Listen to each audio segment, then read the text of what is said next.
Morning all of you. आज की फिर इस क्लास में मैं आप लोगों के साथ क्लास 10 का एक्सरसाइज 9.1 जो कि एप्लीकेशन ऑफ ट्रिग्नोमेट्री का सेकंड पार्ट है। पिछले वीडियो में मैंने इसके बारे में बहुत ही डिटेल से डिस्कस किए थे कि क्या इसका एप्लीकेशन मतलब ट्रिग्नोमेट्री का क्या एप्लीकेशन होते हैं। इससे रिलेटेड कुछ एलिमेंट्री टर्म्स थे, बेसिक्स टर्म्स थे, उसके बारे में बताया। फिर मैंने क्या किया कि जितने भी एग्जांपल्स थे उन सारे को सॉल्यूशन करके आप लोगों के साथ डिस्कस किया था।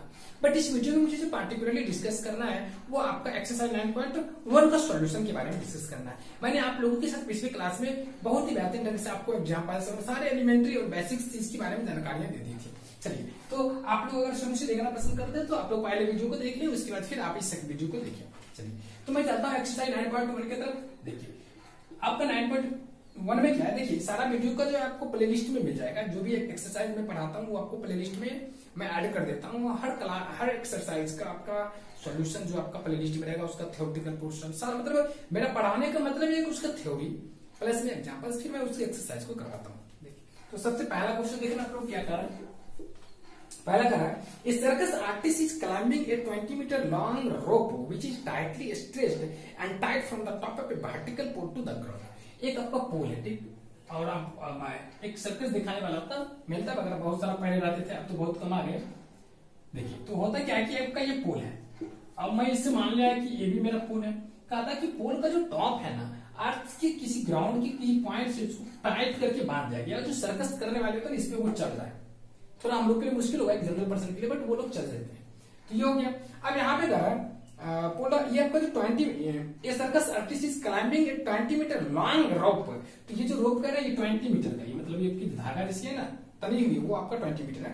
पोल to the ground, find the height of the pole if the angle made by the rope with the ground level is 30 degree. अभी आपका जो है ये 30 डिग्री का एंगल है। तो यहाँ पे बोलेंगे क्या क्या चीज देखेंगे। सबसे पहले क्या मानेंगे, late AB is equal to length of the pole, फिर हम लोग लेंगे CA is equal to length, मतलब देखिए पोल वगैरह में हाइट ठीक रहता है, और इसमें लेंथ ऑफ द जो ये आपका है क्या है, रोप हो गया। तो अब यहाँ पे लेंगे इन राइट एंगल ट्रायंगल। अगर एबीसी की बात किया तो यहां से कर सकते हो कि sin 30 का अगर यूज करोगे तो यहाँ पे नीचे दिख रही है आप लोगों को। चलिए, तो sin 30 बराबर क्या बोलोगे, AB डिवाइडेड बाय AC, और दैट इंप्लाइज sin 30 का वैल्यू हाफ होता है, और AB आपका AB रहने देते हैं, और आपका BC का वैल्यू शायद दिया हुआ है AB बाय AC। हाँ, तो AC क्या है 20, सो AB बराबर क्या होगा 20 to the 40, 20 by 2, that means 10 meter. So height of the pole is equal to 10 meter.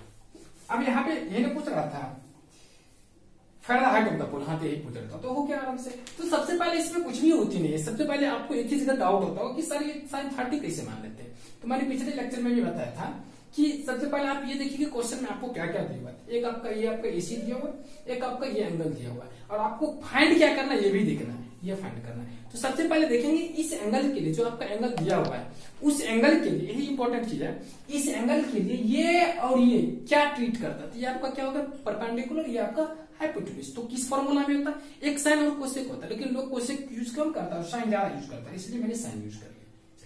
तो मुझे लग रहा है कि आप लोग इस चीज को पहचान गए। अब अगर 1 नंबर समझ गए तो मैं क्वेश्चन नंबर 2 की तरफ चलो। देखिए क्वेश्चन नंबर 2 आप लोग से क्या पूछता है, बस इसी तरह से छोटा छोटा क्वेश्चन। क्वेश्चन नंबर 2 कहता है, a tree breaks due to storm and the broken part bends to the top of the tree touches the ground making an angle of 30 degree with it. तो कहता है अगर एक आपका कोई ट्री है, मान लिया कि ये आपका कोई ट्री है, ये आपका ये भी कोई ट्री है, ये ट्री जो है ना तूफान आने की वजह से जो हुआ, या हवाएं चलने की वजह से टूट गया, और टूट कर क्या किया, यहां से मान लीजिए टूट गया, ये टूट कर जैसे मान लीजिए टूट गया, तो टूटेगा तो क्या होगा, ये धीरे धीरे इसी तरह से गिरते जाएगा, और एक टाइम ऐसा आया कि गिर करके अर्थ से कनेक्टेड हो गया। ये आपको मान लिया मैंने C, इसको मैंने मान लिया D, और D is the that point on the earth through which top of the plant connected. तो ये जो है ना, ये आपका प्लांट्स का जो टॉप पॉइंट है वो क्या हुआ, अर्थ से कनेक्ट हो गया। ये जो आपका सीबी वाला पॉइंट था, ये आपका जस्ट लाइक सीबी है, ये सीबी है, ये जो पार्ट है ये गिर करके इससे कनेक्ट कर गया। इस केस में कह रहा है कि आपका एंगल जो बन रहा है वो 30 डिग्री बन रहा है, एंगल ऑफ इंसिडेंट। उसके बाद बोला the distance between the foot of the tree to the point where the top touches, मतलब ये फुट हुआ ट्री का, इस फुट ऑफ द ट्री से वो पॉइंट जहां पे वो ट्री का टॉप टच किया, द ग्राउंड इज 8 मीटर, ये आपका लेंथ जो है आपका 8 मीटर है। Find the height of the tree, तो इस ट्री का हाइट पूछता, दैट मींस एरिया पूछता, तो फटाफट लेंगे सॉल्यूशन। ये आपका क्वेश्चन नंबर 2 है। Let AB is equal to height of the tree,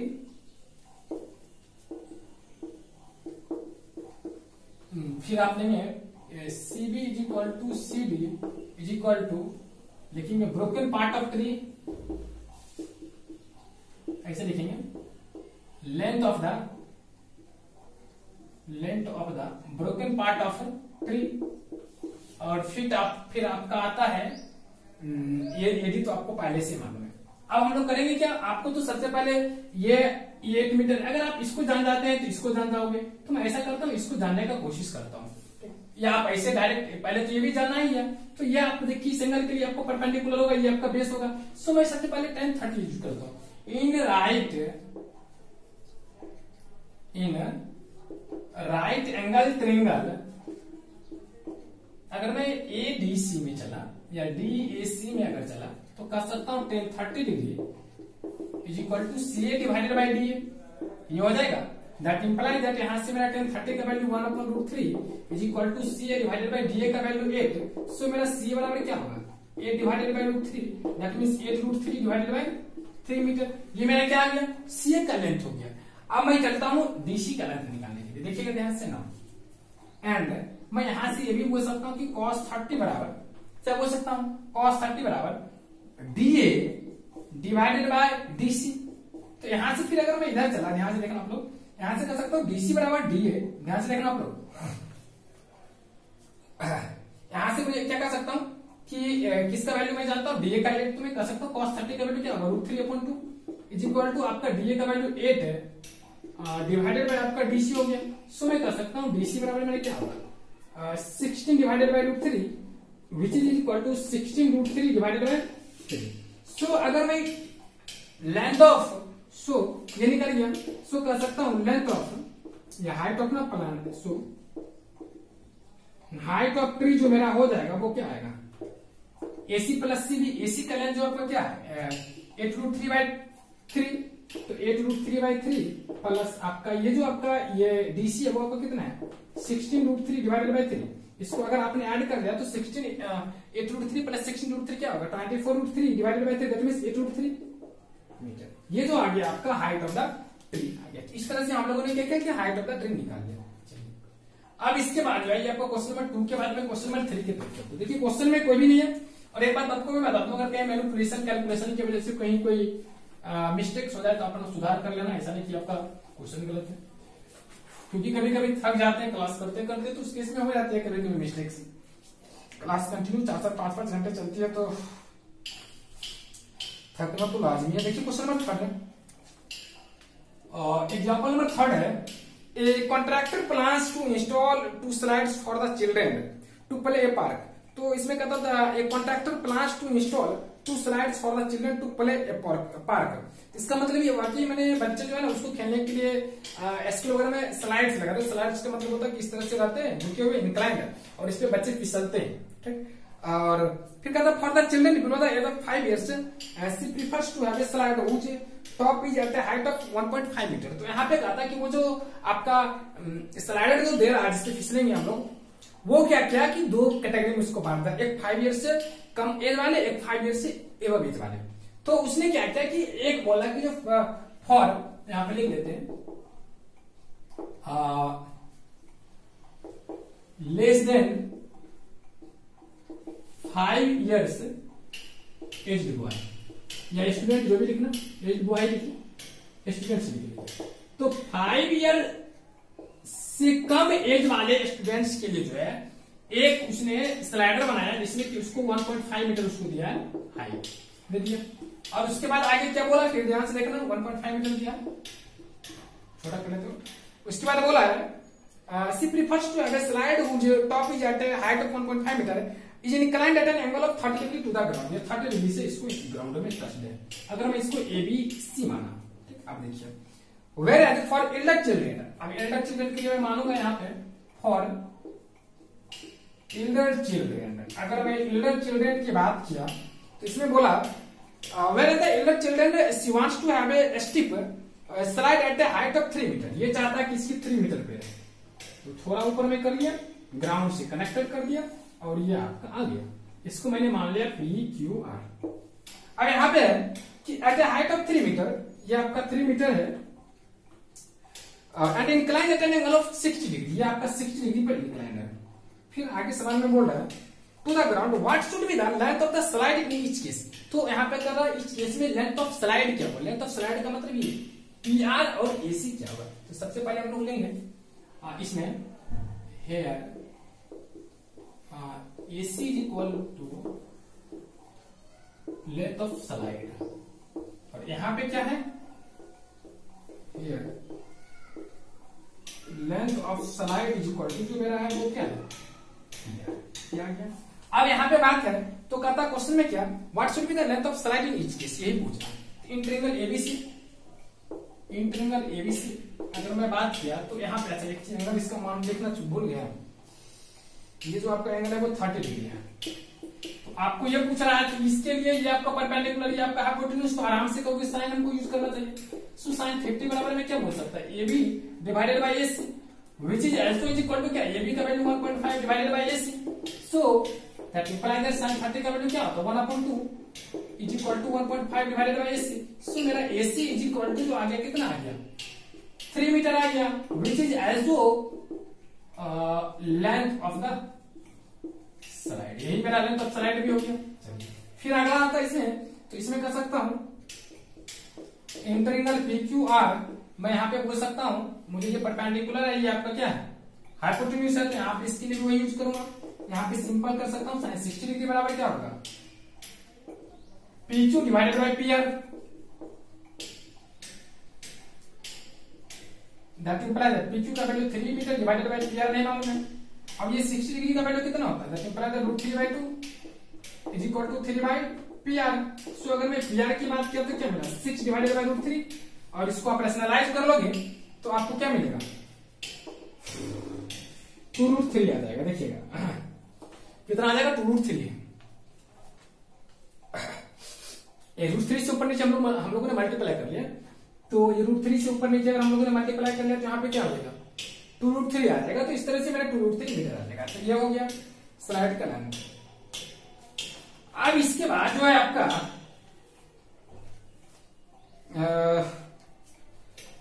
इसके बाद आपका क्वेश्चन नंबर 4 चलते हैं, इसको मिटा लें। अब देखिए क्वेश्चन नंबर 4 क्या है।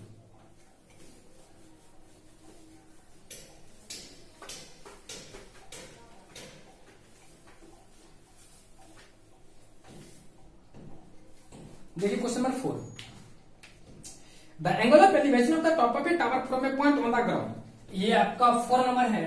इसमें कहता है कि एक टावर है, ये आपका AB टावर है, इसके टॉप से आपका एंगल ऑफ एलिवेशन जो बन रहा है ग्राउंड से, वो बोल रहा है which is 30 metre away from the foot of the tower, ये आपका 30 मीटर की डिस्टेंस पर है, और ये आपका C पॉइंट है जो कि आपका टावर इस 30 मीटर आपका एंगल ऑफ एलिवेशन है। ठीक, तो हाइट ऑफ द टावर क्या हुआ, इस AB की हाइट क्या हुआ ये हमसे पूछ रहा है। तुम लोग कहेंगे let AB is equal to height of the tower, तो यहां से मुझे निकालना है इस AB का लेंथ, तो मैं कह सकता हूं since in right angle triangle, in right angle triangle ABC में बोल सकता हूं क्या साइन, यहाँ पे आपको वो निकालना तो आराम से 10 यूज कर लीजिए, क्योंकि उसके लिए परपेंडिकुलर ये बेस आपका होता है 10 बराबर क्या हो जाएगा AB divided by AC, which is equal to AB divided by AC का वैल्यू कितना है आपका 30 मीटर, दैट इंप्लाइज 10 30 का वैल्यू क्या है 1/√3 divided by AB is equal to AB divided by 30। So आप आराम से बोल सकते हैं AB बराबर मेरा क्या आएगा, AB बराबर मेरा आएगा 30 divided by √3 metre is equal to, अगर आप √3 से मल्टीप्लाई कर दोगे ऊपर नीचे तो क्या आ जाएगा आराम से 10√3 आ जाएगा, 10√3 आ जाएगा AB। ठीक है, और सो AB का वैल्यू मेरा वैल्यू क्या बोला आपका हाइट ऑफ द टावर हो गया, हाइट ऑफ द टावर कितना आ गया 10√3 मीटर। ये आपका क्वेश्चन नंबर 4 हो गया। अगर आप लोगों ने क्वेश्चन नंबर 4 समझ लिया तो मैं क्वेश्चन नंबर 5 की तरफ चलूं। चलिए क्वेश्चन नंबर 5 की तरफ चलते हैं। क्वेश्चन नंबर 5 में कहा एक kite is flying at a height of 60 metre. चलिए मेरा ये काइट है, पॉइंट की तरफ मैं काइट मानूंगा। फिगर बनाना सॉफ्ट लगता है तो बना लीजिए, कोई दिक्कत नहीं है। ये आपका काइट है और इसमें कह रहा है kite is flying at a height of 60 metre above. तो मैंने इसको 60 मीटर एवर पे रखा, ये आपका हाइट है। ये भी फिर बोल रहा है above the ground the string attached to the kite is temporarily tied to a point on the ground. आपका जो इसका स्ट्रिंग पतंग उड़ाते हुए कभी कभी गाँव में देखते हो आप लोग आराम से कि पतंग को क्या करते हैं, जमीन में क्या करते हैं हम लोग गाड़ देते हैं। हम लोग भी किया ऐसा कि इसको क्या करते हैं कि जमीन से गाड़ देते हैं और इसको इसी तरह से छोड़ देते हैं। ये भी हुआ कई बार, तो हम लोगों ने इसको गाड़ दिया और गया काम से, मतलब टाइट काफी हो जाता है तो इसको खींच के लेकर चले जाता है। देखिएगा तो ये आपका क्या हुआ कि ये भी जो हुआ है height of the kite from the ground. ये ग्राउंड से जो हाइट है ना काइट का, उसको मैंने लिखा। अब ये बोला नेक्स्ट पार्ट में इसमें temporarily tied to the point on the ground the inclination of the string with the ground is 60 degree. ये जो है आपका 60 डिग्री दिया हुआ है। Find the length of the string. तो ये स्ट्रिंग का लेंथ पूछता है। ये आपका बीसी जो आपका स्ट्रिंग है, assuming that there is no slack in the slide. अब देखिए होती क्या है कि बहुत सारे बच्चे जानबूझ करके कुछ ऐसे ऐसे क्वेश्चन आपसे अराइज करेंगे, जानबूझ करके उसमें खामियां ढूंढेंगे ताकि बच्चे को मतलब कि क्वेश्चन से गलत हो जाए। बहुत सारे ऐसे मैथमेटिक्स के स्टूडेंट होते हैं, जैसे कि मान लीजिए ये कहेगा कि कैसे हम बताएंगे, उसमें जो सिलेक्ट होता है, जो हम लोग धागा यूज करते हैं उठाते हैं, तो आपका झुका हुआ रहता है। काफी बहुत ही रेयर केस आता है कि आपका धागा जो होगा ना काफी टाइट होगी, ये आपका होता है। दूसरा केस आप इस्तेमाल लीजिए, कहोगे प्लांट्स के बारे में, अगर मैं जैसे मैंने टावर की बात किया या ट्रीज की बात की, तो ट्रीज तो एग्जैक्टली वो तो परपेंडिकुलर नहीं होती अर्थ पे, डेफिनेटली वो झुका हुआ रहता है कुछ ना कुछ। तो इस केस में लोग कहेंगे कैसे हम परपेंडिकुलर मान लेंगे, तो ये सब आपको मानकर चलना पड़ेगा। चलिए अगर आपने ये चीज समझ लिया तो मैं इसमें जो सपोज किया उसको मैं मान लेता हूँ। क्वेश्चन नंबर 5 है ना, तो यहाँ पे लिख देंगे A B is equal to height of the kite from ground. ये आपको दे दिया। उसके बाद आपका बीसी जो हो गया, ये आपका बीसी है लेंथ ऑफ द स्ट्रिंग, ये आपका स्ट्रिंग का लेंथ है। इन ट्रिंगल ए बी सी में अगर मैं बात करूं, जिसमें सवाल में पूछा आप लोगों से कि assuming that there is no slack find the length of the string, ये आपके पूछ रहे हैं ये बीसी का है। तो इस एंगल के लिए आपका परपेंडिकुलर, ये आपका hypotenuse, that is sine use करना कितना इजी है। So we can say that sin 60 degree is equal to AB divided by BC. That implies that sin 60 बराबर क्या होता है √3/2। That will be AB का वैल्यू मुझे 60 मीटर ऑलरेडी दिया हुआ है, BC नहीं मालूम, तो BC को छोड़ देंगे। So BC बराबर मेरा क्या होगा 120 divided by √3 is equal to, अगर √3 से ऊपर नीचे मल्टीप्लाई किया तो 3 से 40 टाइम्स में, दैट मींस यहां से आराम से कर दोगे 40√3 मीटर, ये आपका मिल जाएगा। तो √3 से मल्टीप्लाई करने पर तो ये 40√3 जो हो गया मेरा, ये क्या आ गया बीसी आपका लेंथ ऑफ द स्ट्रिंग हो गया। यहाँ पे बोल so length of the string is equal to जो आपका है वो कितना आ गया 40√3। तो ये आपका लेंथ ऑफ द स्ट्रिंग आ गया। तो इस तरह से हम लोगों ने क्या किया, इसको भी बना लिया। अब इसके बाद जो है आपका लेंथ ऑफ स्ट्रिंग अगर आप लोगों ने समझ लिया तो मैं क्वेश्चन नंबर 6 की तरफ चलूं। मैं जो बोलता हूँ उसमें थोड़ा आप लोग ज्यादा ध्यान देना, क्योंकि कभी कभी थोड़ा ज्यादा एक कर्सिव में लिख देता हूँ बोर्ड पे भी। चलिए अब मैं क्वेश्चन नंबर 6 की तरफ चलता हूँ। 6 नंबर क्वेश्चन में क्या है, क्वेश्चन नंबर 6 कहता है ये 1.5 metre tall boy is standing at some distance from a 30 metre tall building. एक आपका 30 मीटर टॉल बिल्डिंग है, तो फटाफट आप इसको बिल्डिंग मान लोगे, ये आपका 30 मीटर का। अब कह रहा है a 1.5 metre tall boy is standing at some distance from a 30 metre tall building. एक 1.5 मीटर का लड़का है, ये 1.5 मीटर। देखिए मेंशन किया तो लड़का का इमेज बनाना पड़ेगा, नहीं तो अभी तक हमने ऑब्जर्वर को जस्ट लाइक पॉइंट की तरह ट्रीट किया था। अब इसको 1.5 मीटर बोल दिया। चलिए आगे बढ़ते हैं। फिर कह रहा the angle of elevation from his eye to the top of the building increases from 30 degree to 60 degree as he walks toward the building. Find the distance he walk toward the building. तो यहां से ये लड़का जब पहले यहां से, जैसे यहाँ पे इसका एंगल ऑफ एलिवेशन बोल रहा है कितना, ये आपका 30 डिग्री बोला। फिर बोला कि यहां से थोड़ा, इसका नाम अगर सीडी है, इस सीडी जो हल्का सा और आगे बढ़ गया, तो इस केस में अगर यहां आ गया तो इसका जो एंगल ऑफ एलिवेशन है ना, ये आपका 60 डिग्री हो गया। अब इसका मानना मैं ABCD, इसको मैं E रख दिया।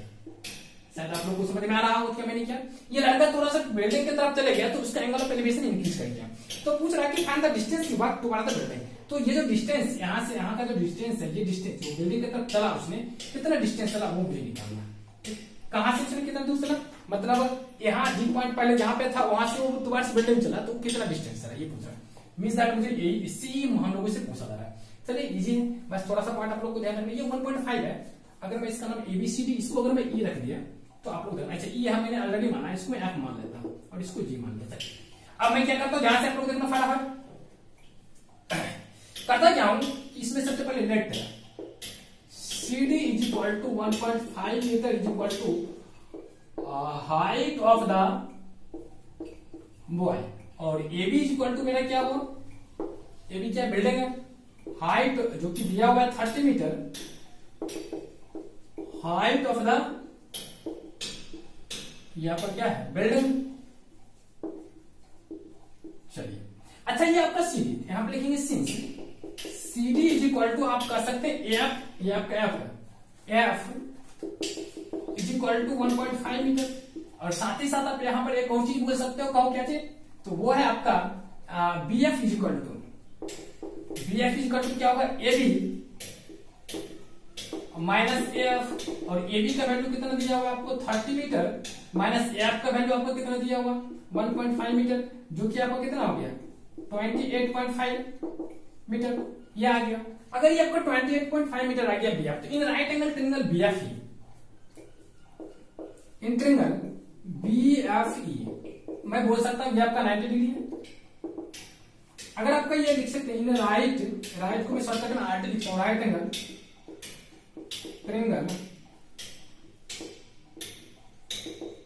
BFE, अगर मैं इसमें BFE में साइन ये आपका निकल गया BF और इसको अगर निकालना चाहते हैं तो आपको तो पूरा ये पूछ रहा है, तो आप अगर पूरा में इसको सब्ट्रैक्ट कर दोगे तो जान जाओगे। तो मैं करता हूँ कि सबसे पहले इसको निकाल लेता हूँ। इसको कैसे निकालूंगा ध्यान से देखना आप लोग, तो मैं करता हूँ tan 60 यूज करता हूँ। तो अगर मैं tan 60 यूज किया तो इसके लिए मैं BF अपॉन EF बोल सकता हूँ, tan 60 का वैल्यू √3 और BF का वैल्यू कितना है आपने निकाला 28.5 या BF को उसी तरह से छोड़ दे, लिख लीजिए आप यहाँ पे लिखते हैं that implies that √3 is equal to क्या हो गया BF जो कि है 28.5 divided by EF, so EF बराबर मेरा क्या आएगा 28.5 डिवाइडेड बाय √3 से अगर मैं ऊपर नीचे मल्टीप्लाई किया तो 3 से डिवाइड होगा, 3 7 जा 3 9 जा 27 और फिर 1.9.5 आ जाएगा ये आराम से, ठीक। और डिवाइडेड बाय यहाँ पे √3 से फिर ये आपका आ जाएगा। अब इसके बाद क्या है कि आपका 9.5 √3 आ गया, ठीक है। 9.5 √3 जब आ गया ये आपका EF का वैल्यू। अब मैं क्या करता हूँ ये CE के निकालने के लिए मैं क्या करता हूँ यहाँ पे यूज करता हूँ tan 30 एंड tan 30 बराबर क्या बोलोगे BF अपॉन CF। BF का अगर वैल्यू की बात करें तो मुझे 28.5 है और CF की अगर मैंने बात किया तो मुझे मालूम है कि CF का वैल्यू जो मुझे दिया हुआ है वो आपका CE प्लस EF है। चलिए अब यहाँ tan 30 का वैल्यू मैं ऑलरेडी 1/√3 जानता हूँ और ये आपका 28.5 डिवाइडेड बाय CE को तो मैं नहीं जानता हूँ लेकिन EF का वैल्यू मैं निकाला हूँ 9.5 √3। अब इसको मैं ऊपर कर लूं यहाँ के बाद देखिएगा यहाँ, सो मैं लिख सकता हूं CE प्लस 9.5 √3 बराबर 28.5 √3। सो CE भी दा 28.5 में से 9.5 जाएगा तो कितना आ जाएगा 19 √3। ये जो हो गया it is the required distance, ठीक, which is covered by that boy, ठीक, for increasing angle of elevation from 30 degree to 60 degree. तो 30 डिग्री से 60 डिग्री इंक्रीज जब किया था उसका एंगल ऑफ एलिवेशन, उस केस में उसने 19 √3 मीटर डिस्टेंस को कवर किया था। आप अपना डेसिमल में कन्वर्ट कर लोगे, अपना जो भी लैंग्वेज लिखना लिख लेंगे, वैसे मैंने लैंग्वेज भी बोल दिया। चलिए तो क्वेश्चन नंबर 6 भी हो गया। इसी के साथ अगर आप लोगों ने 6 नंबर लिख लिया तो मैं 7 नंबर बताता हूँ। देखिए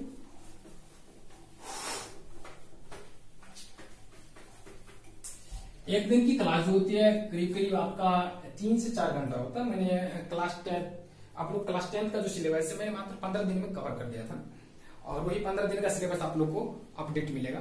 15 दिन में आपका पूरा का पूरा सिलेबस खत्म कर दिया था। 15 दिन से ज्यादा है और एक दिन का क्लास करीब करीब 4 से 5 घंटा चल जाती है, ठीक, अप्रोक्सीमेटली 4 घंटा चलती है, कभी कभी 4 घंटा क्लास कंटिन्यू रहती है, 4 घंटा से ऊपर भी कभी कभी रहती है। देखिएगा अब मैं क्वेश्चन नंबर 4 चलता हूँ, सॉरी 4 कर रहा हूँ, 5 तो 6 भी कर देना, अब तो 7 करना है ना, 7 में देखिए 7 में कहा है from a point on the ground the angle of elevation of the bottom and the top of A transmission tower, from a point on the ground the angle of elevation of the bottom and top of transmission tower fixed at the top of a 20 meter high building are 45 degree 60 degree। देखिए तो एक आपका building है, इसको मैं A B मान लिया, ठीक, थोड़ा सा और लंबा कर लेते हैं, ठीक, ये आपका क्या बिल्डिंग है, तो मैं कहूंगा let A B is equal to height of the building. अब यहां पे बोला कि from a point on the ground the angle of elevation of the bottom and top of the transmission, तो आपका टॉप है बॉटम है, लेकिन इसमें बोला कि ग्राउंड से जो है ना, अब ये जो बिल्डिंग है आप बिल्डिंग इतना दूर तक मानिए, आपका बिल्डिंग है, इसके ऊपर में एक ट्रांसमिशन टावर है, देखते हैं घर के ऊपर में टावर बहुत सारे लोग लगाते हैं ना, इसी तरह से आपका टावर है, ठीक, तो दोनों को मैं लाइन की तरह माना। अब यहाँ पे सवाल में कहता है from a top on the ground the angle of elevation of the bottom and the top of the transmission tower fixed at the top of a 20 metre high buildings are 45 degree and 60 degree respectively. तो ये जो आपका angle of elevation है ये आपका पहले 45 degree था, फिर ये इंक्रीज करके 60 डिग्री हो गया, क्या हो गया 60 डिग्री। अगर इसको एबीसी माना आपने, चलिए, और इसको मैंने डी मान लिया, और आगे पढ़ते हैं। फिर बोला 20 मीटर हाई बिल्डिंग, ये आपका बिल्डिंग जो है ना, ये आपका एडी बिल्डिंग है, इस एबी को मतलब मानिए यहाँ पे एडी लिखिए, और ये एडी कितना है 20 मीटर दिया हुआ है, इतने दूर का हाइट, इसको ये भी लिख लेंगे 20 मीटर। अब ये यहाँ पे सवाल में पूछ रहा है आप लोगों से, क्या पूछ रहा है देखना, तो find the height of the tower, तो इससे पूरे टावर का हाइट मतलब ये जो एडीबी है ना, इस डीबी का हाइट निकालना। तो अगर मैं एबी पहले फाइंड कर दूं तो मेरे लिए आसान रहेगा। चलिए अगर मैं इस एसी को मान लिया एक्स, इसी को क्या मान लिया एक्स, तो अब मैं करता हूं आगे बढ़ता हूं, देखिएगा, और इसको मैं वह मान लू, चलिए मान ही लिया तो मान लिया, लेता हूं in triangle ADC, in triangle या डीएसी लिखिए, tan 45 बराबर क्या बोल सकते हो, tan 45 डिग्री, tan 45 डिग्री बराबर क्या बोलोगे, DA डिवाइडेड बाय, वैसे भी इसको x वगैरह मानने से कोई फायदा नहीं, सीधा लिखो, कोई जरूरत नहीं कि हमेशा ट्रिग्नोमेट्री यूज करें, कभी कभी तो ज्योमेट्री भी तो यूज कर लिया करो। देखो कहोगे क्या, सिंस एंगल C बराबर 45 डिग्री, सो एंगल C बराबर 45 डिग्री एंड एंगल A बराबर 90 डिग्री, सो यहाँ पे कर सकते हैं एंगल D बराबर 45 डिग्री। अगर एंगल D बराबर 45 डिग्री होगा, ये 45 डिग्री होगा, तो इस केस में क्या कहोगे, सो AC बराबर DB, सॉरी AC बराबर DA, ये दोनों साइड बराबर होगा। अगर दोनों साइड बराबर होगा तो इसका मतलब क्या होगा, ये भी आपका कितना आ जाएगा 20 मीटर आ जाएगा। तो AC का भी वैल्यू कितना आ गया 20 मीटर, तो इसको x मानने की कोई जरूरत नहीं मिलेगी, कहानी खत्म हो गई। अब इसको मान लो x चलेगा, ठीक। अब मैं देखता हूँ ये भी आपका 20 मीटर आ गया। अब आपका 20 मीटर आ गया तो अब करेंगे in right angle triangle ABC, देखते हैं in right angle triangle ABC, मैं यहां से कर सकता हूं tan 60 degree is equal to AB divided by AC, that imply that √3 AB का वैल्यू मैंने क्या x plus 20 divided bye AC का वैल्यू क्या है 20, सो x बराबर क्या आएगा 20 कॉमन आएगा, √3 माइनस 1 आ जाएगा। ये आपका हो गया किसका, length of the transmission tower, height of the transmission tower. तो इसी के साथ आपको क्वेश्चन नंबर 7 की भी कहानी समाप्त हो गई। तो अपना लिख लेना लास्ट में नीचे में, so height of the transmission tower is equal to 20 into √3 minus 1। अब देखिए ये सब छोटी छोटी बात लिख लेना। मैं चलता हूं क्वेश्चन नंबर 8 की तरफ।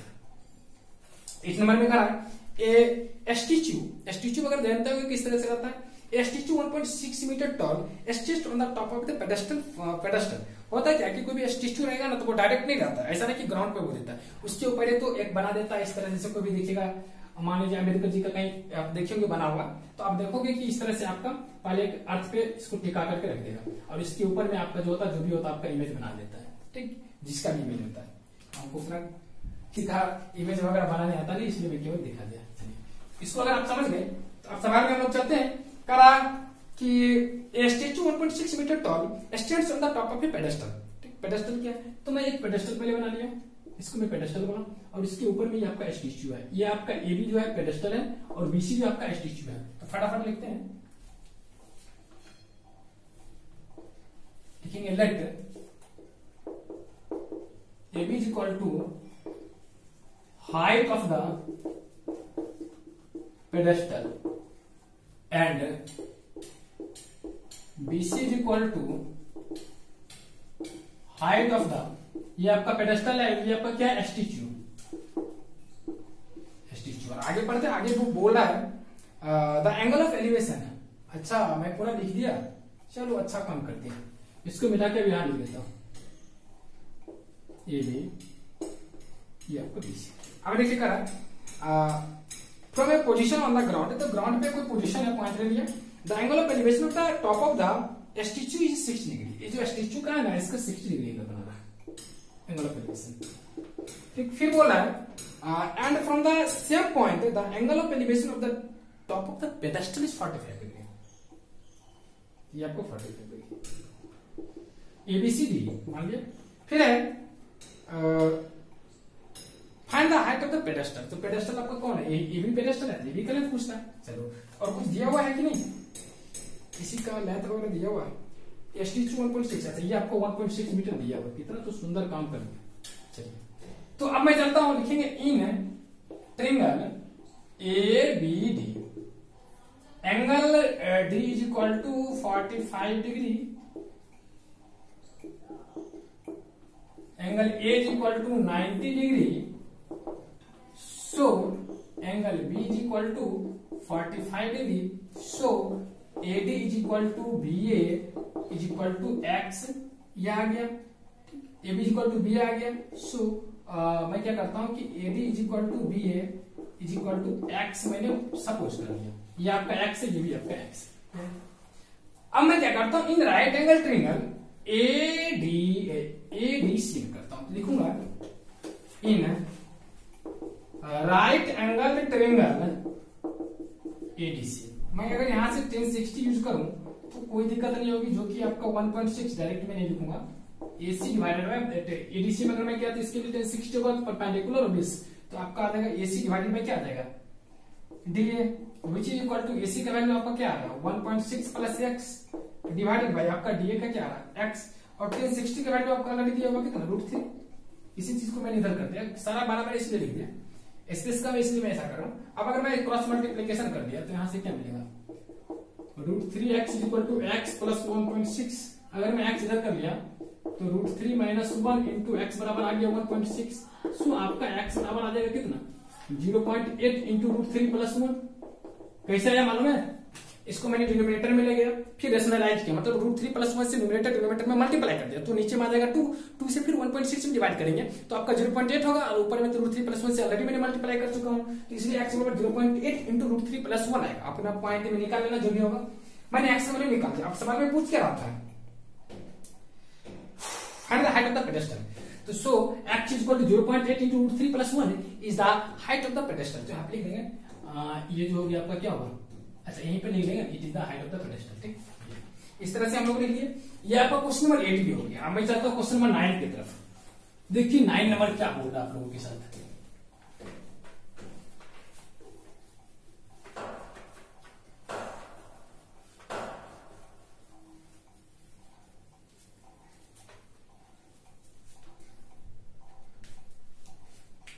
नंबर लिखा the angle of elevation of the top of A building from the foot of the tower. ध्यान से देखना।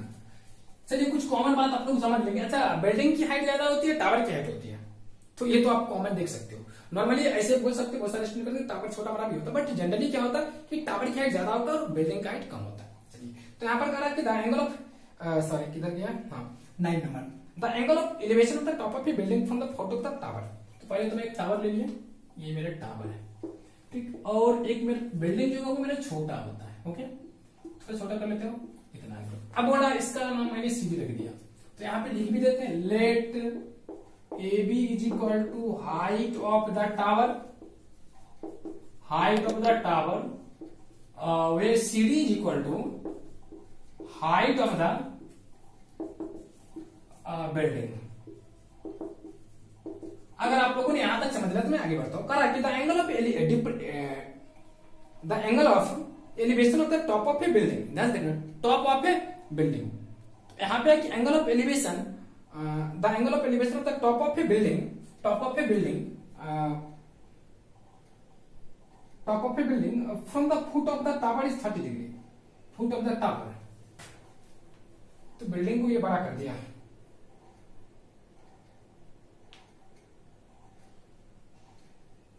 Top of the tower, the angle of elevation of top of the tower from the foot of the building. अच्छा, इसमें जो है ना building को बड़ा करना पड़ जाएगा, तब ऐसा केस आ गया ना। चलिए कोई दिक्कत नहीं है, कुछ मिलेगा करना ही पड़ेगा। अब देखिएगा ये आपका ये भी आ गया। अब सवाल में कह रहा है कि the angle of elevation of the top of A building, ये आपका क्या है, बिल्डिंग है, ये भी आपका बिल्डिंग हो गया।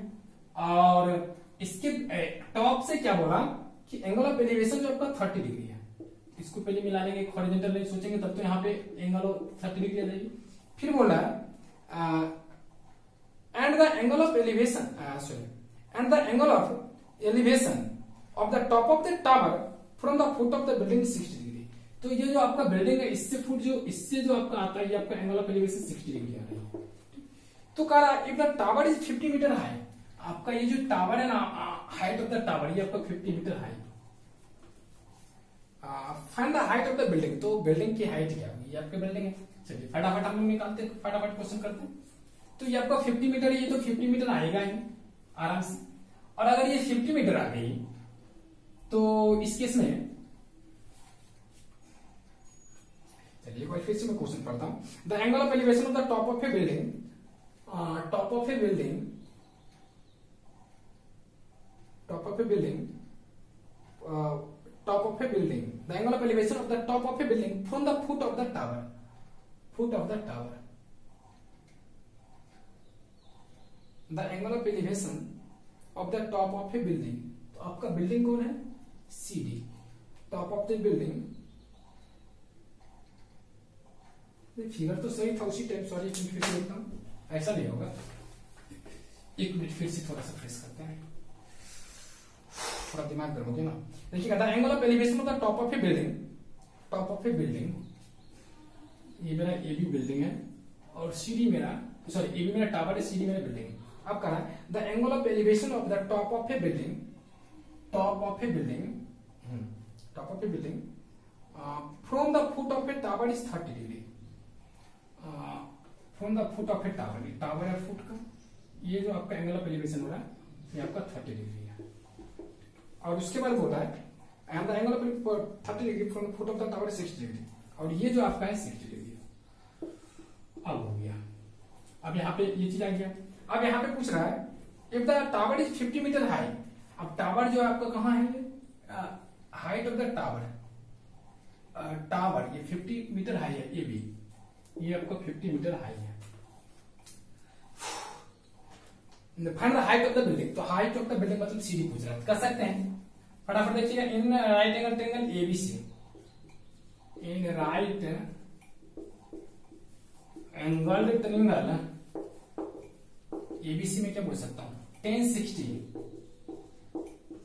डिग्री बराबर AB divided by AC, AB का वैल्यू 50 डिवाइडेड बाई AC। सो ये जो आपका है दैट इंप्लाई दैट आपका 1060 का value √3 is equal to 50 by AC। So AC बराबर आपका क्या आ जाएगा, 50 बाई √3 मीटर, ये आ गया, इतना आ गया AC का वैल्यू। तो AC अगर 50 बाई √3 मीटर आ गया तो आपको CD निकालना है। तो अब मैं करता हूं कि इन राइट एंगल ट्रायंगल ACD देता हूं, इन ट्रायंगल ACD।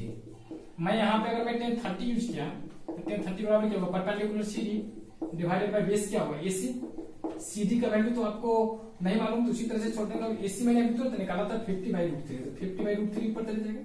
अब मैं 1030 का अगर वैल्यू निकाल पुट किया तो 1/√3, ऊपर में मेरा क्या हो गया √3 CD डिवाइडेड बाई क्या आ गया 50। सो आपका यहां से कर सकते हैं कि आपका CD बराबर क्या होगा, CD बराबर 50/3 सेंटीमीटर। इसको अपना डिवाइड कर लोगे आ जाएगा। ये आपका CD क्या हो गया, यही तो हो गया आपका हाइट ऑफ द बिल्डिंग। आराम से निकाल लिया। चलिए ये भी क्वेश्चन हो गया। क्लास ओवर करने का मन कर रहा है लेकिन 5-6 क्वेश्चन बचा हुआ, इसको खत्म कर लेते हैं, पूरा थक गए, दिमाग नहीं काम कर रहा। फिर भी देखिए क्वेश्चन नंबर 10 चलते हैं। 10 नंबर में है कि two poles of equal heights are standing, two poles of equal heights are standing opposite each other. दो पोल है, दोनों इक्वल हाइट का है, दोनों एक दूसरे के अपोजिट में खड़ा है, खड़ा कर दिया। इसका नाम मैंने ए भी रख दिया, इसका नाम मैंने सी भी रख दिया। अब कह रहा है each other on other side of the road which is 80 metre wide. इसका जो बीच की जो लेंथ है ना वो 80 मीटर है। From a point between them on the road. तो ये बिटवीन देम का मतलब एग्जैक्ट बीच में नहीं बोल रहा, कहीं भी होगा, कहीं भी होगा, मान लीजिए बाद में देखेंगे कहां होगा। लेकिन कह रहा from a point between them on the road the angle of elevation of the top of poles are 60 degree and 30 degree. तो एक में कह रहा है कि 60 डिग्री है, अगर मैं मान लिया इधर 60 डिग्री हो गया तो थोड़ा करीब होगा, और ये 30 डिग्री है थोड़ा नजदीक होगा। ठीक, इस तरह से बना देगा। अब जो सवाल है फिर find the height of the poles and the distance of the point from the poles. तो यहाँ पे बोलते हैं, लिखेंगे गिवन दैट, पहले लिखेंगे AB is equal to CD is equal to height of the pole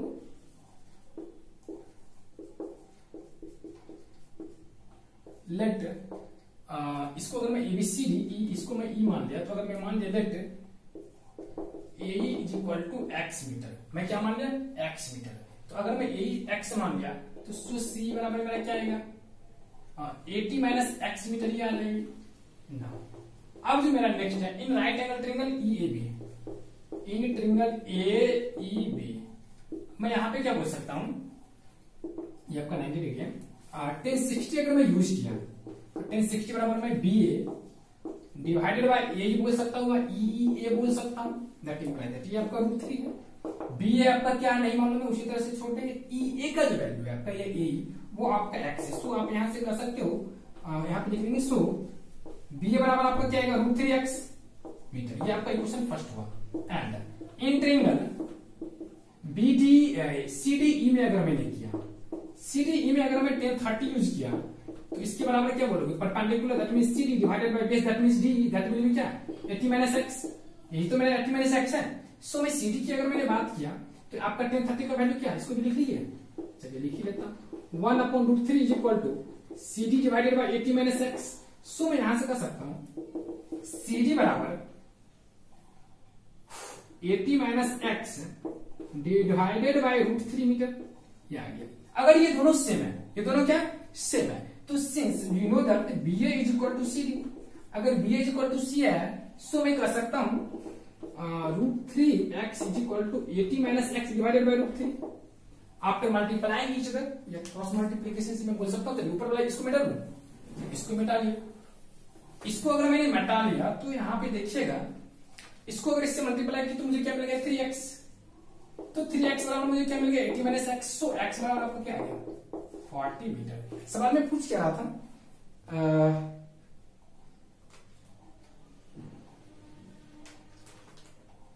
find the height of the poles. तो height of the poles कितना आ गया, अच्छा ये तो आपको 40 निकला है। अब आपको y की बात किया तो y बराबर आपको कितना था, मैंने ध्यान भी नहीं दिया। अच्छा AB की बात है ना, वो तो कहीं से भी निकाल लेंगे हम लोग, क्योंकि ऑलरेडी मैं निकाल चुका था यहां से। अच्छा y का वैल्यू हम लोग को, ये जो था आपका BA का वैल्यू, BA का वैल्यू हम लोगों ने कितना निकाला था 1060 बराबर √3 is equal to BA divided by EA। तो यहाँ पे मुझे BA बराबर निकला था, अच्छा इसको x माना था ना, E को मैंने x माना था, ये मेरा 80 माइनस x होगा, ये पूरा मेरा 80 है, तो ये x है तो ये मेरा 80 माइनस x होगा, और x मैंने माना था तो यहाँ पे √3 और √3x √3। तो यहाँ पे क्या था, सो BA जो होगा वो मेरा क्या होगा height of the tower, height of the pole लिखिए, जो भी पोल है ये टावर है, जो कुछ भी वो अपना लिख लेना, क्या होगा x की जगह पे 40 रखेंगे तो 40 √3 आ जाएगा, क्योंकि मैं y बराबर √3 मैंने BA बराबर √3x आया था। एंड और बात आती है कि दूसरी बात क्या है कि the distance and the distance of the point from the poles. तो कह रहा कि पोल्स के बीच का डिस्टेंस कितना है, तो जैसा कि आपको x का वैल्यू 40 मिला ना, तो इसका मतलब ये 40 होगा, इधर भी 40 होगा। तो and distance between the poles and that point is equal to क्या होगा 40 मीटर। इस तरह से मेरा ये दोनों क्वेश्चन क्या हो गया, कवर हो गया, 2 पार्ट इसमें। चलिए तो इसको मिटा लेते हैं। क्वेश्चन नंबर इसी के साथ आपका 9 से लेते हैं 10 नंबर। 10 नंबर तक हम लोगों ने क्या कवर कर दिया।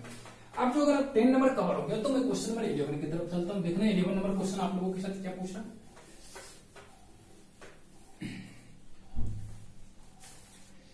चलिए इसमें थोड़ा सा हम लोग क्या करते हैं, निकाल लेते पहले।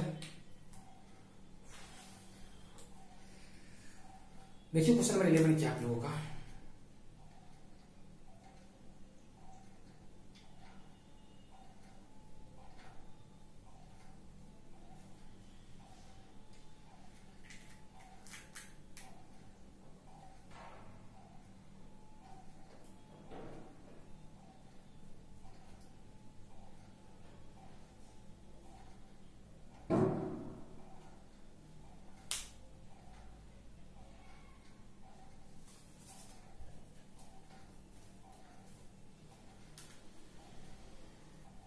देखिए क्वेश्चन नंबर 10, देखिए क्वेश्चन नंबर 10 में क्या है, सॉरी क्वेश्चन नंबर 10 तो 11 नंबर। क्वेश्चन नंबर 11 में करा है, एक TV tower stands vertically bank of a canal from a point on the other bank directly opposite to the tower. एक टीवी टावर, फिर से पढ़िए, a TV tower stands vertically on a bank of a canal from a point on the other bank directly opposite to the tower. The angle of elevation of the top of a tower is 60 meter from another point 20 meter away from the point. देखिए तो कहा कि bank of canal जो होता है उस पे एक आपका टीवी टावर खड़ा किया हुआ from a point on the other bank, और दूसरे तरफ से बोला है कि अगर मैं मान लिया कि आपका ए भी आपका क्या है, कोई टीवी टावर है on the bank of canal, तो हम लोग मान लिया कि let AB is equal to height of TV tower।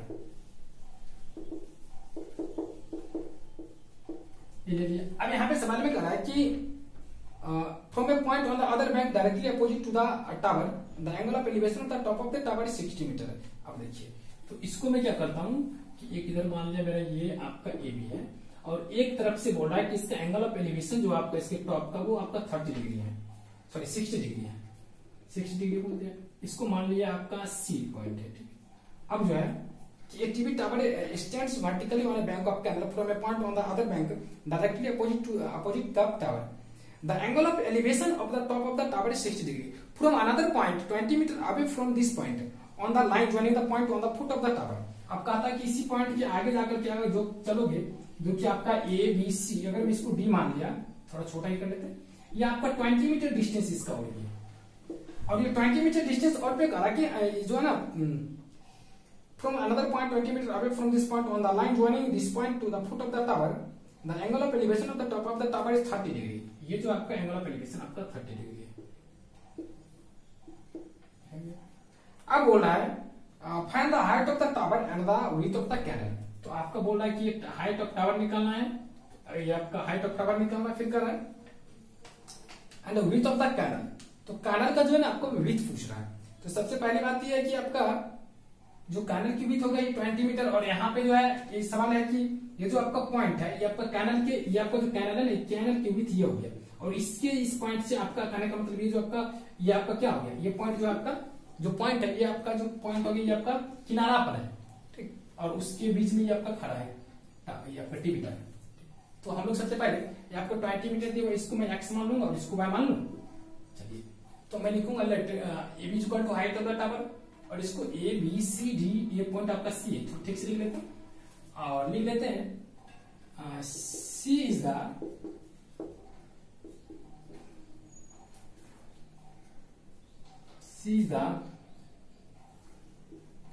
Point on the bank of canal, ये दिया हुआ है, और D जो अनदर पॉइंट है जो कि आपका इस कैनल पॉइंट से भी 20 मीटर डिस्टेंस पे लाई गया। अब हम लोग लेते हैं in right angle triangle, in right angle triangle ABC। अगर मैं ABC में बात किया तो कह सकता हूं 60 degree is equal to AB divided by BC, ये आपका A है, AB upon AC, that imply that 60 का वैल्यू √3, AB का वैल्यू y और AC का वैल्यू x, सो y बराबर मुझे मिल गया √3 × x। ये आपका इक्वेशन फर्स्ट आ गया, angle in right angle triangle, अगर मैं एबीडी में बात किया, एबीडी में, तो मैं बोल सकता हूं tan 30 degree is equal to perpendicular आपका एबी डिवाइडेड बाय बेस जो है आपका क्या हो गया बीसी, सॉरी एडी। अब फिर मैं यहां लेता हूं दैट इंप्लाई दैट tan 30 का वैल्यू 1/√3 और यहाँ पे AB का जो वैल्यू है आपका y डिवाइडेड बाय, और AD का जो वैल्यू है आपका AD का वो 20 प्लस x ये आ गया।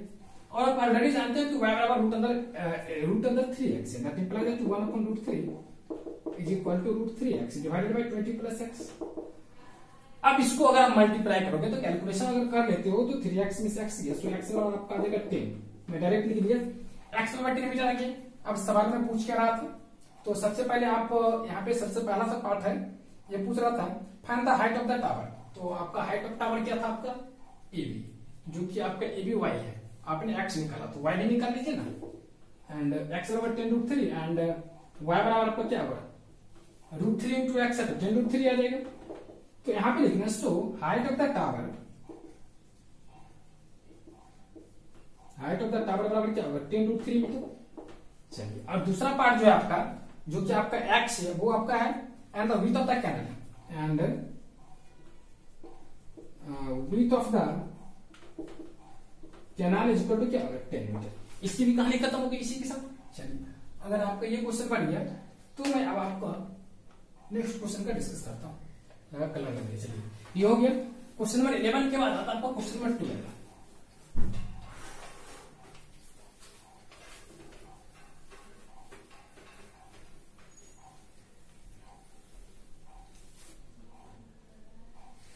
देखिए क्वेश्चन नंबर 12 में आप लोगों से क्या पूछ रहा है। क्वेश्चन नंबर 12 है कि from the top of a 7 metre high building, from the top of a 7 metre high building, तो ये आपका बिल्डिंग है, AB मेरा बिल्डिंग ये 7 मीटर का है, top of 7 metre and angle of elevation of the top of a cable tower is 60 metre. From the top of a 7 metre high building the angle of elevation of the top of a cable tower is 60 metre. तो कोई cable tower है, ये तो इससे ज्यादा ऊंचाई पर होगा, मान लीजिए मेरा सीडी केबल टावर है। अब यहाँ पे कह रहा है कि from the top of a 7 metre high building from the angle of elevation of the top of a cable tower is 60 degree. तो यहाँ से यहाँ का एंगल आपका 60 डिग्री हो गया, तो इसको इससे मिला देते तो मेरा ये हो जाएगा 60 डिग्री। फिर बोल रहा है and the angle of depression of its foot is 45 degree, और यहाँ पे जो आपका एंगल ऑफ डिप्रेशन है वो आपका 45 डिग्री है। तो यहाँ पे ये डिग्री ऑफ एंगल हो जाएगा 45 डिग्री, तो इसका मतलब ये भी एंगल आपका इधर आ जाएगा 45 degree. A B C D E इसको मान लेते हैं और कहानी खत्म। अब आगे क्या है, determine the height of the tower. तो हाइट ऑफ टावर मेरा क्या होगा, ये आपका एबी जो आपका क्या दिया हुआ है, ये आपका बिल्डिंग है, मतलब लिख लेते हैं बिल्डिंग, ये आपका ये सीडी पूछ रहा है। चलिए तो सबसे पहले हम लोग क्या करेंगे, ध्यान से देखना आप लोग, लिखते हैं let AB is equal to height of the building, ये आ गया। अगर आपका ए बी आपका हाइट ऑफ द बिल्डिंग हो गया और सीई को मैं मान लेता हूं, सॉरी सी कहता हूं, CD बराबर height of the cable tower है, ये क्या दिया हुआ, कौन सा टावर है, केबल टावर है, केबल टावर ये मान लिया। In right angle triangle, in triangle ABC angle C is equal to 45 degree, angle A is equal to 90 degree, so angle B is equal to, मतलब ये जो एंगल है आपका एंगल 1, इसको 1 मान लिए, एंगल 1 बराबर जो आपका 45 डिग्री, या इसको ऐसे लिखे ना, 1 नहीं हटाइए, 1 वगैरह का झंझट मत लेंगे। एंगल ABC बराबर जो आपका दे दिया 45 डिग्री, सो यहां से बोल सकते हैं हम लोग AB बराबर AC, AB बराबर AC is equal to 7 metre. अब AB बराबर AC बराबर 7 मीटर आ गया, सो मैं BE बराबर भी बोल सकता हूं 7 मीटर, क्योंकि BE जो है आपका AC के बराबर है, BE बराबर AC बराबर 7 मीटर। अब इन राइट एंगल ट्रायंगल AED, इन राइट एंगल ट्रायंगल BED, अगर मैं BED में चला तो यहाँ पे अगर मैं इसको एक्स या अब छोड़ दीजिए, यहाँ पे डायरेक्ट लिखिए 1060 यूज कीजिए, दिखाई दे रहा है आप लोग को नीचे में अगर मैं 1060 यूज किया तो यहाँ पे 1060 बराबर क्या यूज करेगी, perpendicular D divided by base आपका बी, दैट इंप्लाइज दैट 1060 का वैल्यू √3, डी का वैल्यू मुझे नहीं मालूम और बी का वैल्यू जो मैंने निकाला था कितना निकला था, बी का जो वैल्यू हम लोगों ने निकाला था वो कितना निकाला था, बीई। अच्छा बी बराबर मेरा यहाँ कितना निकाला था 7 मीटर, यहाँ पे 7 मीटर, तो मैं बोल सकता हूँ 7 मीटर। सो मुझे डी बराबर कितना आ गया 7√3 मीटर। अब मुझे यहाँ पे सी डी निकालना है, सो सी डी बराबर क्या होगा सीई प्लस ई डी, या डी लिखिए जो भी लिखना लिखिए, और आपने सी बराबर ऑलरेडी निकाल चुके हैं यहाँ से, जो कि सीई 7 दिया हुआ है प्लस ये डी आपने निकाला 7√3 मीटर, 7 दोनों में क्या मान ले लिए तो आपको मिल गया √3 + 1 मीटर। इस तरह से आप लोगों ने क्या किया, ये जो है क्वेश्चन नंबर 12 भी निकाल लिया और 7 × √3 + 1 जो गया या height of the cable tower निकल गया। चलिए इस तरह से हम लोगों ने इस क्वेश्चन को भी कंप्लीट कर लिया। अगर आप लोगों ने 12 में समझ लिया तो मैं 13 की तरफ जाता। देखिए क्वेश्चन नंबर 13 में आप लोगों को क्या बताया जा रहा है। 13 में कह रहा है as observed from the top of 75 metre high light house from the sea level. Sea level में देखिएगा नदी वगैरह में जाओगे ना समुद्र में तो आपको बहुत ऊंचा आपका एक टावर लगा रहेगा, उसके ऊपर में एक लैंप जला देता है, तो वही चीज बोल रहा है इस क्वेश्चन में। As observed from the top of 75 metre high light house from the sea level, ठीक, the angle of depression of two ships are 30 degree and 45 degree. तो ये आपका मान लीजिए लाइट हाउस का मतलब ये आपका पूरे को लाइट हाउस ही बोलते हैं। टावर के ऊपर में कहीं पर यहाँ पे लाइट हाउस रखा हुआ है, एक शिप यहाँ पर है, एक शिप यहाँ पे है। इसका जो एंगल ऑफ डिप्रेशन उसने फील किया फर्स्ट केस में, फिर यहाँ पे आपका सेकंड केस आ गया। तो फर्स्ट केस में एंगल ऑफ डिप्रेशन जो हुआ 60 डिग्री और दूसरा डिग्री में जो लाया 60 डिग्री है, सॉरी एक मिनट फिर से देखता हूँ 45 डिग्री है। पहला केस में आपको 45 डिग्री बोल रहा है, ये आपका एंगल ऑफ डिप्रेशन है 45 डिग्री। फिर यहाँ से इस केस में मैं यहाँ पे देखूंगा कि आपका 30 डिग्री दिया हुआ। अगर नहीं मान लिया कि ए बी सी डी दे दिया इसका, फिर से क्वेश्चन पढ़ते हैं। And observed from the top of 75 metre high light house, ये आपका है 75 मीटर है, तो ये आपका लाइट हाउस हो गया। फिर बोल रहा है from the sea level the angle of depression of the two ships. तो सी में जो आपका रहता है वो शिप जो है आपका एक आपका 45 डिग्री पर एक 30 डिग्री एंगल ऑफ डिप्रेशन बन रहा है। तो एंगल ऑफ डिप्रेशन दोनों केस में मैंने बता दिया कि आपका कितना कितना हो गया। चलिए अब जो है आपका इसमें बोला है if one ship is exactly behind the other on the same side एक दूसरे के पीछे the light house, find the distance between two ships. तो दोनों शिप्स के बीच में, एक शिप से एक शिप से दोनों के बीच का डिस्टेंस पूछ रहा है। कितना इजी है क्वेश्चन, देखिएगा फटाफट हम लोग लेते हैं क्या। सबसे पहले ये क्वेश्चन में कितना था 14 या 13, ये 13 था। Let A B is equal to height of the light house in triangle ABC, angle C is equal to angle B A C is equal to 45 degree. So मैं बोल सकता हूं A B is equal to B C is equal to 75 metre हो जाएगा, क्योंकि ये 45 है, ये 90 है तो ये भी 45 होगा, और ये 45 होगा तो ये आपका आइसोसेलेस ट्रायंगल होगा तो ए बी बराबर बी सी होगा। ए बी का लेंथ 75 मीटर है, सो बी सी बराबर 75 मीटर। अब ट्रिग्नोमेट्री से भी यूज कर सकते हैं, tan 45 बराबर A B upon B C. tan 45 का वैल्यू 1 है और A B is equal to 75 है, सो बी सी बराबर 75 हो जाएगा। जैसा मैंने बट मैं सोचा कभी कभी ज्योमेट्री भी तो आप लोग को याद दिलाते रहो, नहीं तो दिमाग से पूरा निकल जाएगा ना। चलिए अभी राइट एंगल ट्रायंगल एबी लेता हूं। इन ट्रायंगल एबीडी अगर मैं चला तो यहां से कर सकता हूं tan 30 degree is equal to AB divided by ABD, imply that tan 30 का value 1/√3 is equal to AB का वैल्यू क्या है 75 डिवाइडेड बाय बीडी का वैल्यू क्या है बीसी प्लस सीडी। अब इसके बाद यहां से अगर मैं मल्टीप्लाई किया तो BC plus CD is equal to 75√3 BC plus CD. BC का तो वैल्यू नहीं मालूम लेकिन सीडी का वैल्यू मुझे मालूम है। सीडी का कितना है, सॉरी बीसी का ही मालूम है क्या, A B equal to BC. हाँ बीसी का बीसी सीडी, बीसी का मुझे मालूम है कितना 75 मीटर। तो मैं लिखता हूँ 75 मीटर प्लस सीडी नहीं मालूम इज इक्वल टू 75√3 मीटर। सो मैं यहां से सीडी बराबर हो सकता हूँ 75 कॉमन लेकर के √3 - 1 मीटर।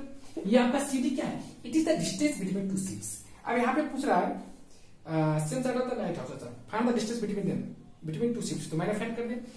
13 के बाद आपका आता है क्वेश्चन नंबर 14। देखिए क्वेश्चन नंबर 14 क्या है। इसको मिटा ले। तो देखिए क्वेश्चन नंबर 4,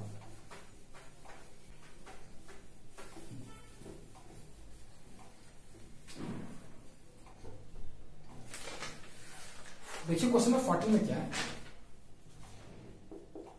14 में कह रहा है a 1.2 metre tall Gus spots a balloon moving with a wind in a horizontal line at a height of 88.2 metre from the ground. अब देखिए कह रहा है ये 1.2 metre tall Gus spots balloon, मतलब एक 1.2 मीटर का लड़की है। इस पे जब मेंशन किया तो मुझे इसकी चर्चा करना ही है।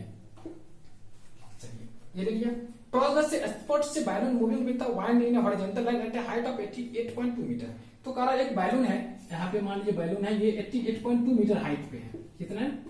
88.2 मीटर। ये आपका मान लीजिए CD बैलून है, ठीक। ये बैलून का पोजीशन C पे है। अब बोल रहा है इसके बाद बोल रहा है कि from the ground the angle of elevation of the balloon from the I of the girls at any instant is 60 degree. किसी टाइम में क्या है कि आपका इसके आई से जो एंगल ऑफ एलिवेशन है वो आपका 60 डिग्री दिया हुआ, तो मैंने मान लिया 60 डिग्री। फिर बोला after some time the angle of elevation reduces to 30 degree.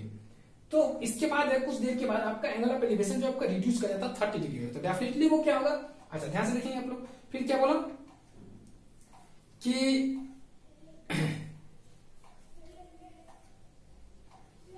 After some time the angle of elevation reduces to 30 degree. कुछ देर के बाद आपका इसका एंगल ऑफ एलिवेशन जो आपका 30 डिग्री से वो मतलब एंगल ऑफ एलिवेशन 30 डिग्री हो जाता है। इस केस में वो डेफिनेटली क्या होगा, सॉरी यहाँ पे इसको 30 डिग्री मान लीजिए, फिगर थोड़ा अच्छा ही लगेगा, तो आप यहाँ पर भी कर सकते, कोई दिक्कत नहीं है।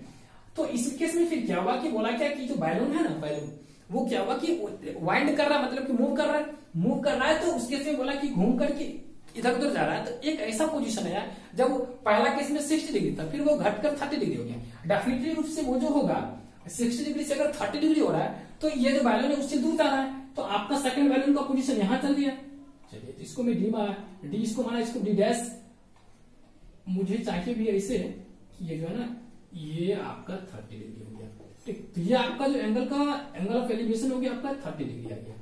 आप लोग को समझ में आ रहा है मैंने फिगर में क्या किया। ये बैलून है, इस हाइट को मत कंसीडर कीजिए, इसकी कोई जरूरत नहीं है, बट मैं आप लोग को रेफरेंस के लिए समझा दिया था स्टार्टिंग में कि ये पोजीशन था बैलून का यहाँ पे C के जगह पे, और ये इसको भी हटाइए यहाँ से, ये आपका D पे चले गया। मतलब बैलून जो है फर्स्ट केस में कहा था, फर्स्ट केस में जो था आपका बैलून फर्स्ट केस में C के जगह पे था, जहां पर आपका एंगल ऑफ एलिवेशन 60 डिग्री था। फिर बैलून थोड़ा सा मूव कर गया और D पे चले गया, और उस केस में वो कहां चले गया, उसका एंगल ऑफ एलिवेशन 30 डिग्री हो गया। तो ऐसा मैंने कर दिया।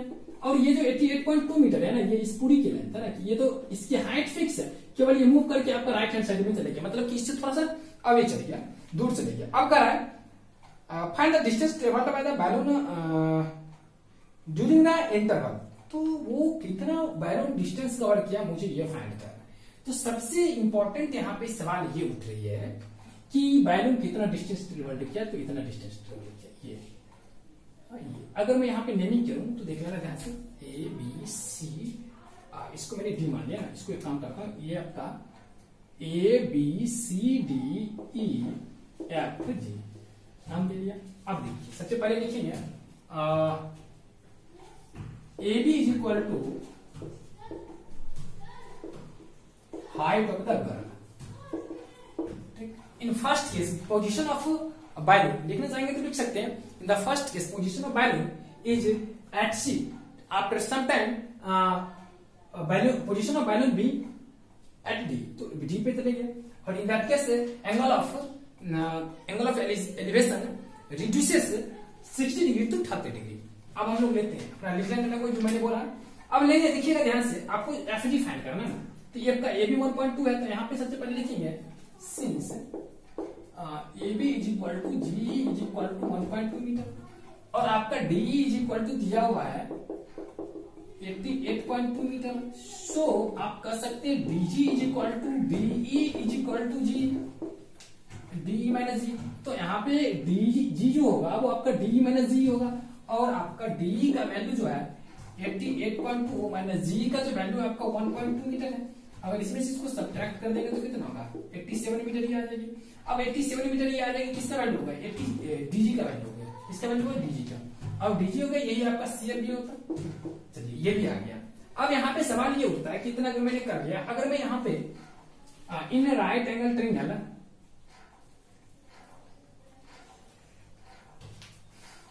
चलिए यहां से लिखिएगा डीजी बराबर निकल गया। अब मैं लेता हूं इन राइट डीजी जितना हुआ उतना ही आपका सीएफ होगा, ये भी निकल गया। अब इन राइट एंगल ट्रायंगल एसीएफ लेते हैं, देखिए इन। तो यहाँ पे मैंने क्या किया कि देखिए आप यहाँ एजी तक हम लोग ने निकाला था पहले, ये आपका डीजी 87 मीटर दे दिया सीएफ के बराबर। फिर ये आपने यहाँ पर ये आप निकाला, फिर इंटरनल एडीजी में गया तो एडीजी में आपने क्या किया कि 1030 का यूज किया। 1030 बराबर डीजी अपॉन एजी, डीजी का वैल्यू 87 मीटर पहले से जानते थे, एजी मैंने लिख दिया। फिर यहाँ से एजी बराबर 87√3 निकल गया, जबकि मुझे था ये एफजी, क्योंकि इसमें बोला गया कि बैलून जो था पहले पोजीशन से दूसरे पोजीशन में जो गया कितना डिस्टेंस ट्रेवल किया वो निकालना था। सो डीजी एफजी बराबर मेरा कितना देगा, एजी मैंने सीएफ और एजी का वैल्यू 87√3 जो कि मैंने यहाँ पे निकाला, और ये एफ का वैल्यू 29√3 जो कि यहाँ से निकाला। फिर मैंने इसको सब्ट्रैक्ट कर दिया तो आपका 58√3 आ गया। और फाइनली आप लोगों को क्या बोला ना, so it is the required distance which is covered by the balloon from initial position to terminal position. तो पहला पोजीशन से वो दूसरे पोजीशन में जो को ट्रेवल करने में जो डिस्टेंस कवर किया था वही आपका हो गया डिस्टेंस। चलिए अगर आप लोगों ने 14 समझ लिया तो मैं 15 नंबर की तरफ चलो देख लीजिए। क्वेश्चन नंबर 15 में भी आप लोगों से क्या पूछ रहा है। 15 में बोल रहा है कि a state highway leads to the foot of a tower. एक स्टेट हाईवे है जो कि आपका फुट ऑफ ए टावर से ज्वाइंट किया हुआ इस तरह से। अगर मैं मान लीजिए आपका ए बी कोई आपका टावर है और ये आपका हाईवे है, ठीक, इसी तरह से तो बना हुआ रहता है। फिर कह रहा है a man standing at the top of a tower observe a car at an angle. तो एक आदमी इस टावर के ऊपर में बैठा हुआ है। सबसे पहले लिखेंगे let A B is equal to height of the tower, ठीक। चलिए दो अब कर रहा है a man standing at the tower foot of the tower, a man standing at the top of a tower observe a car at an angle of depression 30 degree which is approaching the foot of a tower with uniform speed। तो पहले case में जब उसने देखा तो उसको लगा कि ये 30 डिग्री पे, मतलब उसका जो एंगल ऑफ डिप्रेशन बना था वो 30 डिग्री बना, ठीक। फिर बोला कि उसे लग रहा था कि उसके करीब वो आ रहा है यूनिफॉर्म स्पीड से। After 6 second later the angle of depression of the car is found to be 60 degree. 6 second later यहाँ पे जो ये कार का एंगल हुआ वो 60 डिग्री आ गया। ये आपका ABCD आ गया। तो बोला find the time taken by the car to reach the foot of the tower from this point. तो यहाँ पे बोल रहा था तो यहाँ से यहाँ तक आने में 60 डिग्री लग गया, मैंने किसका 60 डिग्री करे, मतलब ये जो आपका एंगल ऑफ एलिवेशन जो इस केस में 30 डिग्री एंगल ऑफ डिप्रेशन था, अब जो आपका एंगल ऑफ डिप्रेशन वो 60 डिग्री आ गया। तो बोल रहा है यूनिफॉर्म स्पीड से अगर आ रहा है तो बताना है तुम्हें कि ये जो पॉइंट है वो आपका ए तक पहुंचने में कितना टाइम लगेगा। तो बोला find the time taken the car to reach the foot of the tower from this point. तो इस पॉइंट से यहां तक पहुंचने में कितना टाइम लगेगा। फिर से एक बार पढ़ लेते हैं क्वेश्चन। हाँ, इसमें कुछ बोला था हाइट के बारे में भी। क्या a state highway leads to the foot of a tower, a man standing at the top of the tower observe a car at an angle of depression 30 degree which is approaching the foot of the tower with uniform speed 6 second later. 6 second later the angle of depression of car is found to be 60 degree. तो ये जो आपका है ना, यहां से यहां तक आने में उसको 6 सेकंड लगा। कितना लगा? 6 सेकंड। तो हम लोग लिखते हैं let uniform speed of car be T X या v मान लीजिए, जो भी मानना v मानिए, v मीटर पर सेकेंड। ये आपका क्या गई है, ये डिस्टेंस हो गया। सो हम यहाँ से डिस्टेंस का वेलोसिटी हो गया या आपका यूनिफॉर्म वेलोसिटी हो गया जहां C से D तक पहुंचता है। सो मैं बोल सकता हूँ CD बराबर 6 सेकंड लिखा तो ये आपका 6 भी हो जाएगा। एंड अगर मैं बात किया AC की बात अगर मैं करूं, ये जो आपका AC है, तो यहां से मैं कह सकता हूं कि AC तक C से A तक अगर पहुंचने में कितना टाइम लगता है, ये भी चीज चर्चा करना है।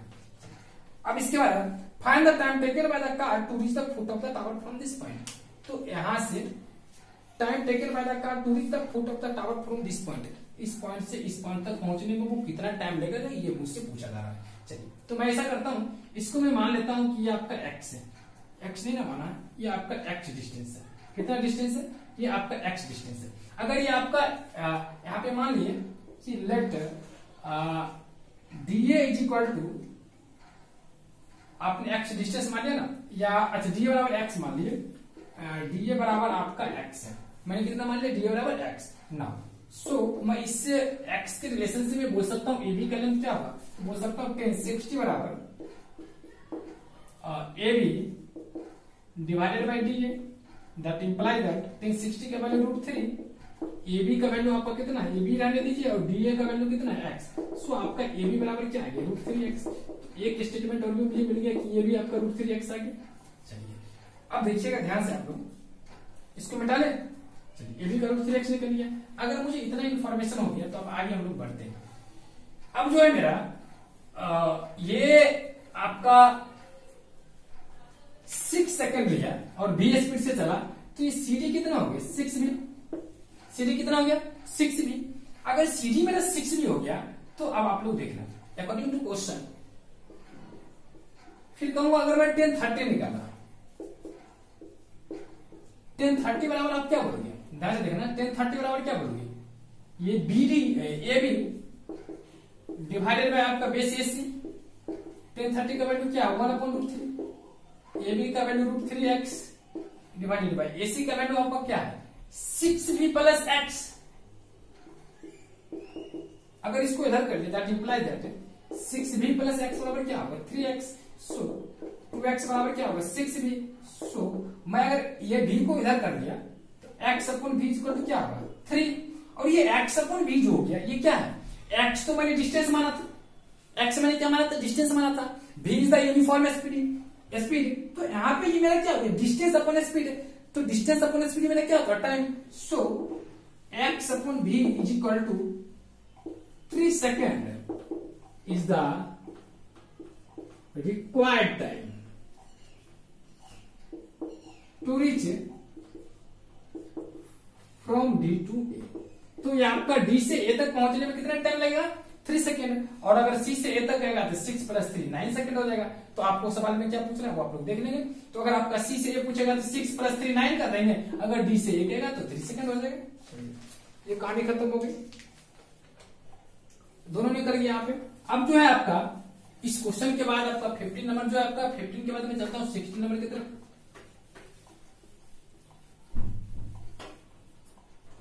16 नंबर क्वेश्चन में देखिए क्या है आपका, 16 में कहा the angle of elevation of the top of a tower from 2 points at a distance of 4 metre 9 metre from the base of the tower and in the same, एक आपका टावर है। देखिएगा एक ही लाइन में बोल रहा है कि आपका 2 पॉइंट है, एक आपका C है, एक आपका D है, और दोनों केस में आपका एंगल ऑफ एलिवेशन डिफरेंट है। देखिएगा let AB is equal to height of the tower. अब आगे क्वेश्चन में बोल रहा है फ्रॉम 2 पॉइंट्स, अच्छा the angle of elevation of the top of a tower from 2 points at a distance of 4 metre and 9 metre. एक आपका 4 metre पर है और एक आपका 9 मीटर पर है, ठीक ये चीज है। And AC is equal to 4 metre और AD is equal to 9 metre, इतना चीज दिया हुआ है। और उसके बाद बोला है फ्रॉम द, अच्छा 9 metre and 4 metre, 4 metre and 9 metre from the base of the tower and the same station with it are complementary. और ये जो आपका एंगल ऑफ एलिवेशन है वो आपका कंप्लीमेंट्री है। अगर इसको आप थीटा मानोगे तो आपका 90 माइनस थीटा होगा। इसका मतलब कंप्लीमेंट्री का मतलब होता है दोनों का सम 90 डिग्री होगा। तो अगर आप इसको थीटा मानेंगे ये आपका 90 माइनस थीटा होगा, तब तो दोनों का सम आपका 90 होगा। फिर इसका रिमेन्स पार्ट में बोल रहा है prove that height of the tower is 6 metre. तो आपको प्रूव करना है कि हाइट ऑफ द टावर होगा आपका 6 मीटर होगा, मतलब ये AB का लेंथ आपका 6 मीटर होगा। तो ऐसा मैं करूं, देखा इन ट्रायंगल ACB आपका subject 90 minus theta is equal to क्या बोल सकते हो, AB divided by 4, that implies that 1090 minus theta क्या होगा, cot theta is equal to AB by 4, या यहां से लिख सकते हैं 4 cot थीटा इनटू AB। ये आपका इक्वेशन फर्स्ट हो गया। एंड सेकेंड पार्ट में मैं इन ट्रायंगल ADB भी अगर बात किया तो tan थीटा बराबर मेरा क्या होगा, AB upon 9, that implies that यहां से बोल सकता हूं 9 tan थीटा बराबर आपका AB होगा। ये आपका इक्वेशन सेकंड होगा। अगर मैं दोनों इक्वेशन को मल्टीप्लाई कर लिया, इक्वेशन 1 इंटू इक्वेशन सेकंड, दोनों को मल्टीप्लाई कर लिया तो ये आपका क्या आएगा 4 cot theta into 9 tan theta is equal to A B into A B क्या होगा A B square that imply that ये आपका tan theta into cot theta हुआ 9 इंटू 4 क्या देगा 36 बराबर ए बी का स्क्वायर। सो आपका ए बी बराबर क्या देगा 6 मीटर। नेगेटिव तो ले नहीं सकते क्यों क्योंकि आपका हाइट किसी भी चीज का नेगेटिव होता नहीं है। So A B is the required distance of the tower. तो आपका टावर का लेंथ जो होगा आपका 6 मीटर हो गया जो कि आपका प्रूफ करना था हो गया। चलिए तो इसी के साथ आप लोग का जो हो गया ये आपका एक्सरसाइज हो गया। एक्सरसाइज आपका 9.1 जो था एप्लीकेशन ऑफ ट्रिग्नोमेट्री का बहुत ही अच्छा एक्सरसाइज था ये। इसको मैंने कवर कर दिया। फिर मैं नेक्स्ट वीडियो में आप लोग का नेक्स्ट क्लास में डिस्कस करने वाला हूँ सर्किल। तो आज के क्लास में अब यहीं पे समाप्त करता हूँ। करीब करीब 2-3 घंटे आप लोग को ये क्लास चल गया 2-3 घंटे क्लास हुआ। तो अब आज का क्लास जो होगा आप लोग का यहीं पे समाप्त मैं कर रहा हूँ। फिर मैं आप लोगों के साथ नेक्स्ट क्लास में डिस्कस करूंगा सर्किल के बारे में। वो भी एक दिन का आपका क्लास होगा कुल मिला करके नेक्स्ट क्लास में। चलिए ठीक है तो फिर मैं मिलता हूँ आप लोगों को अगले क्लास में। Thanks all of you bye.